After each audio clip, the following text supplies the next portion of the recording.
Before I start this video, I want to go ahead and make it my official 100 sub special. And I didn't know what I was going to do as far as when I broke 100 subs. And I broke 100 subs yesterday, but I didn't know for a fact that I wanted it to be something special.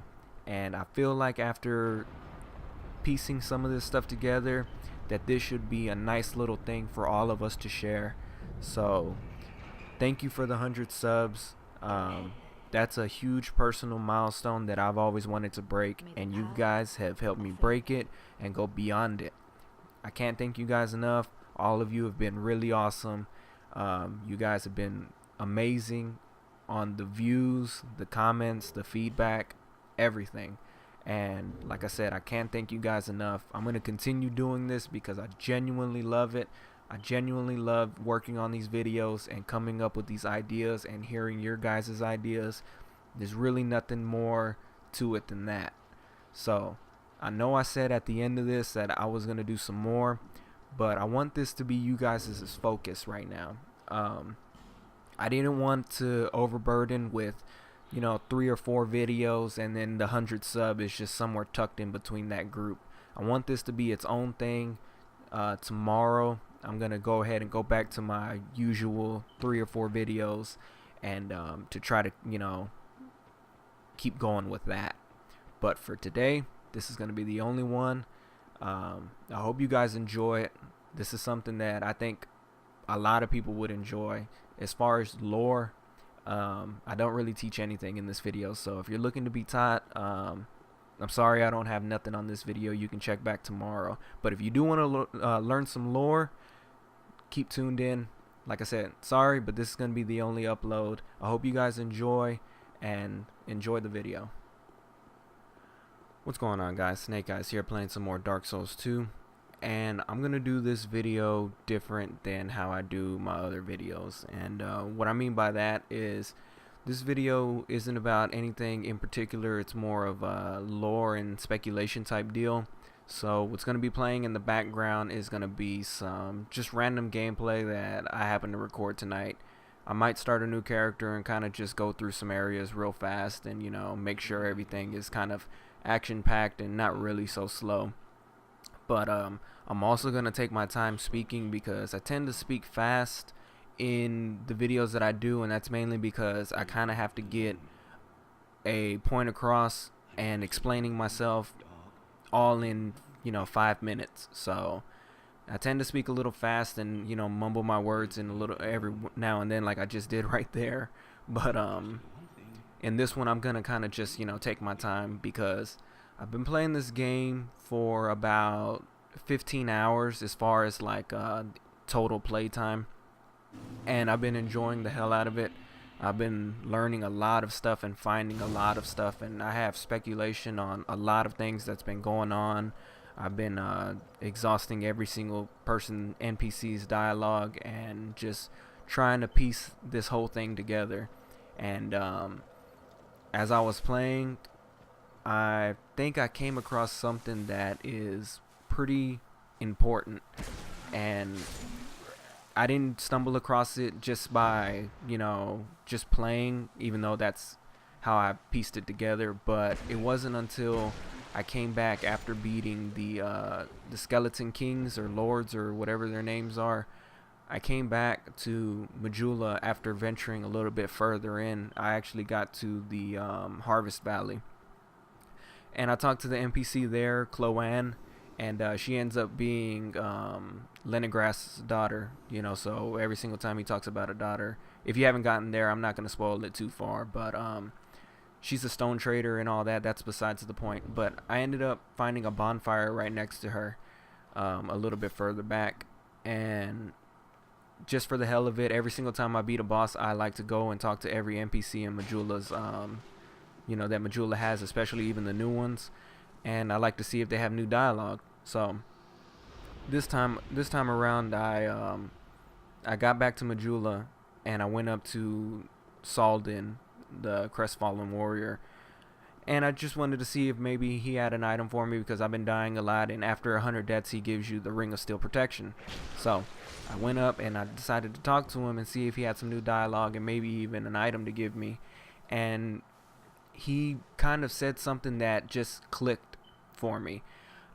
He goes back into saying that hundreds of years ago, every bonfire had a firekeeper, and it was the firekeeper's job to tend to the fire to make sure that there was nobody who was going to extinguish it. And they pretty much defended themselves to the, they risked their lives. They put their lives on the line to make sure nobody comes and tries to take out the flame. And that was their job. That was the only thing they did. And obviously in Dark Souls, every single time you got into not every bonfire, but the more important ones, there was a firekeeper there, and that was sort of a natural thing. They knew their role, and you knew their role. They even outright said it themselves. They're the firekeeper for this bonfire and for that one, and so on and so forth. And he goes on to saying he wonders what happened to him. And to me, for up until this point, I just thought that there were no more firekeepers, and the old firekeepers are actually in Things Betwixt, and it's 3 of them. There's a 4th, but nobody knows what happened to her. And it's my speculation that the firekeeper that leads you into the whole thing in the beginning intro is the 4th, but that's pure speculation. And then they have those 3 right there, and those are the last known firekeepers. But as I've been playing, I've unlocked a couple of areas, and I got it written down right here so I can just kind of go through it. So as far as the fast traveling thing, like I said, I'm not very far in the game. Between working 6 days a week, and 5 of those days a week I'm working 12 hours a day, so working pretty hard. And not at the job really, but you know what I mean. At 6 days I'm mainly working, and then I come home and I play a little bit to get enough footage so I can upload it for you guys to watch. I haven't really had enough time to actually get into the story. I haven't beaten it, but I've been paying attention every single time that I play. And so the areas that I've unlocked are Majula, the Forest of the Fallen Giants, Hades Tower of Flame, No Man's Wharf, Harvest Valley, and Huntsman Copse. But I've also unlocked the Last Bastille, but I haven't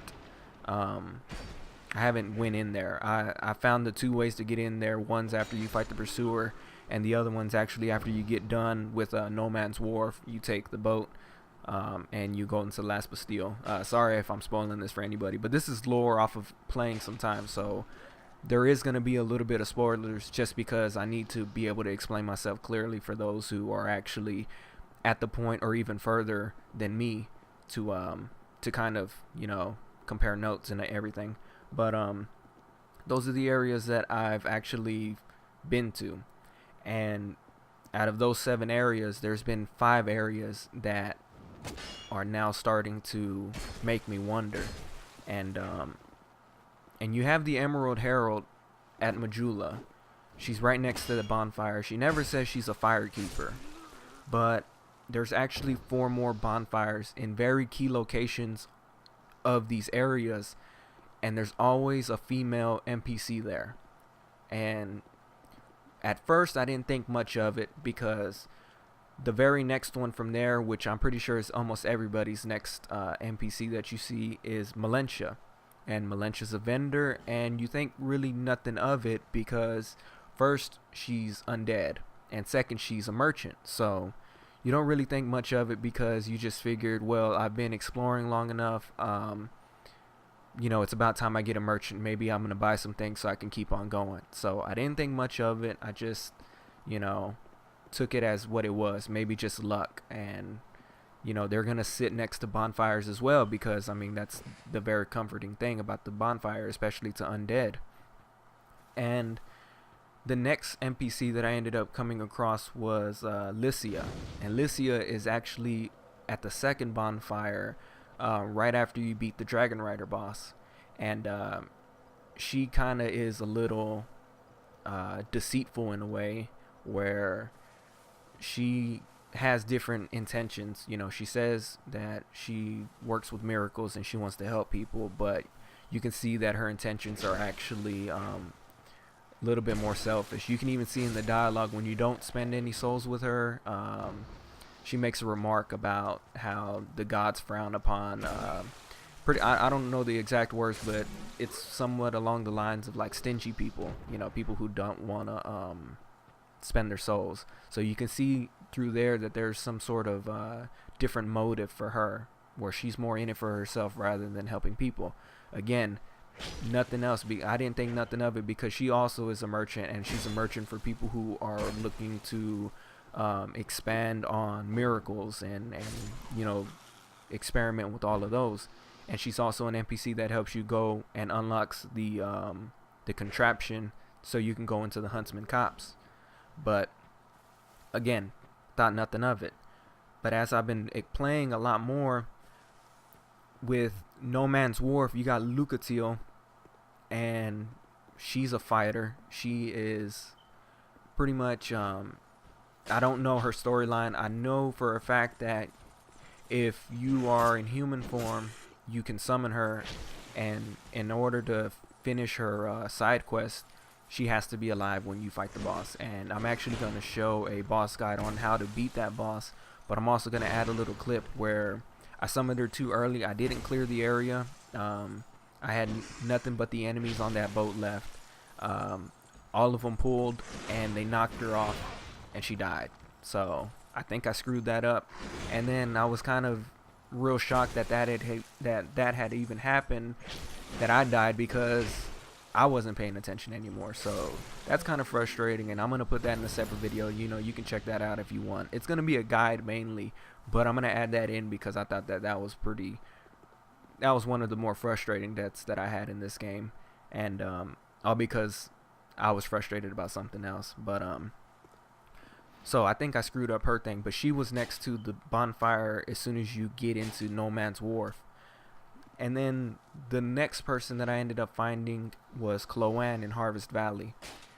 And if you can recall, back in Dark Souls, all the firekeepers were female, and they knew their role. So I don't know this for a fact, but I'm thinking that they have something to do with the bonfires, whether they know it or not.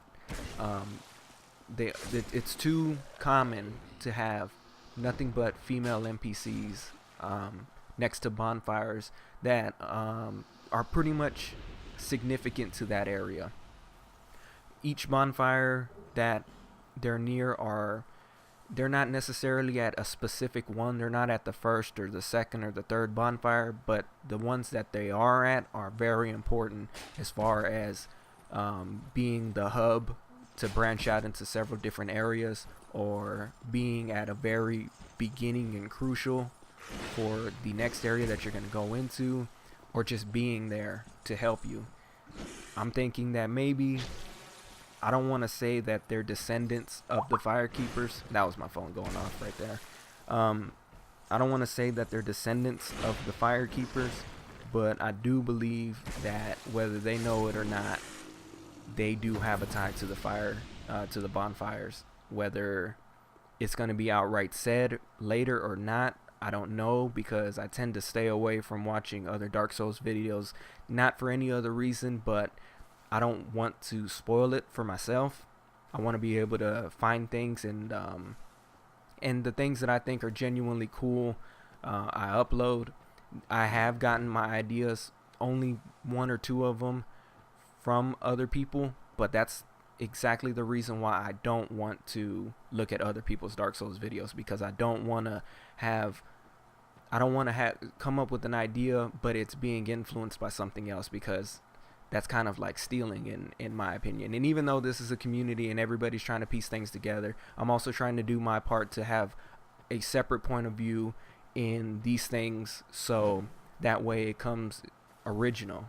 And this is how I'm piecing it together in my head.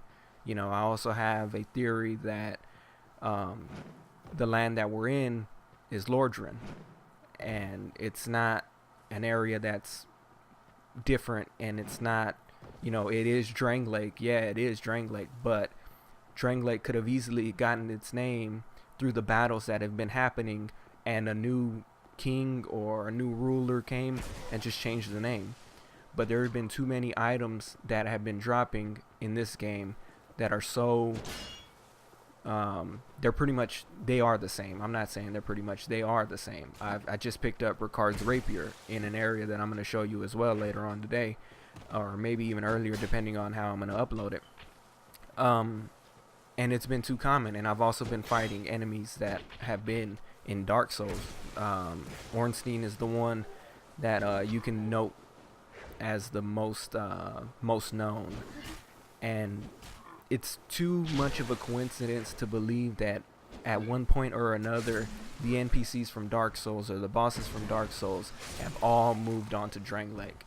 That's too coincidental to believe in that.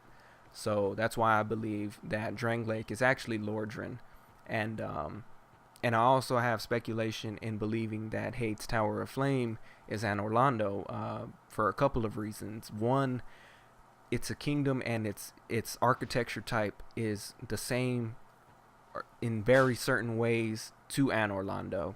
And two, you can argue that it isn't Anor Londo because it's obviously different. Well, I've been picking up items and I've been reading and looking at them, and they said that first, nobody knows the name of Hade's Tower. It just got named that through time. Obviously somebody just came in and said that this is what it's called, and that's how it went by, but nobody knows its true name. And second, the whole city is flooded, so it's real easy to have the architecture type, and then obviously something may have happened in Anor Londo where things got flooded, and now you have Hade's Tower of Flame. And even though it looks different in certain ways, it's actually very, very similar. You can even take that from the enemies that you fight in Hade's Tower of Flame. You know, you can see what they are. They're called the Old Knights, and they're pretty much giants that were in Anor Londo. If you remember, in Anor Londo there was always giant knights. They were obviously a lot bigger, but they were what these people are. And it's kind of coincidental as well that their name are the Old Knights instead of, you know, giant knights or what have you. So that's where I kind of get that. I don't believe that these things are coincidental. I believe that they did them on purpose. Well, I know they did them on purpose, but whether it's to have people speculate or not is why I love this game, because it's all about a person's point of view, and I'm telling you my point of view, and I'm telling you how I believe that these things are connected in a way that you don't outright see, but when you finally do see them, everything just starts making sense. So I kind of went off topic, but the main point of this video is I believe through playing that these ladies are connected to the Firekeepers in some way, and I'm pretty sure that I may have missed some NPCs. Now, if somebody who's played this game further than me can come up with another NPC that's a female that's near a bonfire that is not in an area that I mentioned, then that just further kind of, I don't want to say prove my point, but adds to my argument, where it's too much of the same thing going on. And as far as being female and next to a bonfire, I'm trying to come up with something that ties them in a little bit more, as far as maybe what they do, their intentions, class, I guess you can say it. Like Lucatiel's more of a warrior. You know, she comes from a land where they are not afraid to fight, and she even says it herself, and then that's why you can summon her, because she's from a land of warriors, so she's a fighter. Malentia's an NPC. Emerald Herald has her own thing, whether she's the daughter of the king or the daughter of a dragon or anything, she has her own thing. Cloanne is the daughter of the blacksmith Lenegrast, and she also knows her ores. And Lycia just seems like she's malicious, and she seems like she has selfish motives rather than wanting to help. And like I said, there may be other female NPCs, but I haven't gotten too far into the game. As you can see, I've seen certain people and how far they are in it, and I know that the game that I'm at right now is it pales in the comparison of the amount of areas and content that I've still yet to actually have come across. And I went ahead and I just got into Harvest Valley. I just beat the Skeleton Lords. And when that thing clicked, when I finally talked to Salden again, and seeing and noting, the main thing that also got to me was 4 out of these 5 ladies are actually in Majula for me right now. So that kind of actually helped click a little bit faster than I would have normally have gotten it. And after he said some stuff like that, I kind of just was like, I have to make a video right now, but I couldn't. I just had to speak on it. You know, I didn't have time to actually record footage. So that's why right now what you're seeing, I'm probably just doing some random thing, maybe even fighting a boss, who knows, but it's going to be just straight gameplay. This is more for people who just want to hear my point of view and not necessarily teaching you anything, just speculation. And the main reason why I also made this video was for people to offer their input. So that's something that I'd really like to hear. I'd love to hear your input. I'd love to hear, actually, if you guys could do me a favor, I'd love to hear if there are more NPCs, and you don't have to tell me which area for fear of spoiling, because like I said, I'm still kind of hesitant. I don't really want to get spoiled, but if there are more female NPCs, then let me know, so that way I can be on the lookout for more, and so that way I can kind of see if I can tie them in some other way that isn't in my face right now. I know there's another thing, but if there's not, well, it doesn't hurt to look for one anyways. So I'd love to hear you guys' opinion. Like I said, this is a different type of video, and I hope you guys enjoyed it. And if you did, please leave a like. Subscribe if you haven't already. And if you guys can do me a favor, I normally don't ask this, but if you guys could spread this video, because this is something that I feel like should be shared by a lot of people, especially people who are into Dark Souls as much as I am. I'd really love to hear people who are further in the story than I am, who have more knowledge of the lore in Dark Souls, because even though I do know a lot about Dark Souls, I still get confused on certain things. So people who know for a fact, because I know that all firekeepers are female. I don't know why, so somebody who knows that could really help me out.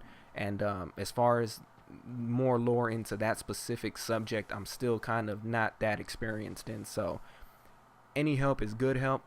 I really appreciate it. Like I said, leave a like if you enjoyed, subscribe if you haven't already, and if you want me to do more of these types of videos where I just kind of just show random gameplay so you can hear my point of view, let me know, and I'll definitely do that, because I do have a lot of other things that I do want to talk about, but I just want you guys to advance in this game with me, and I also want to advance in this game on my own and kind of just, you know, get the whole experience. But that's gonna wrap it up for you for today. I should be uploading more videos, but I'm gonna definitely try to get this one out. So until next time, take care.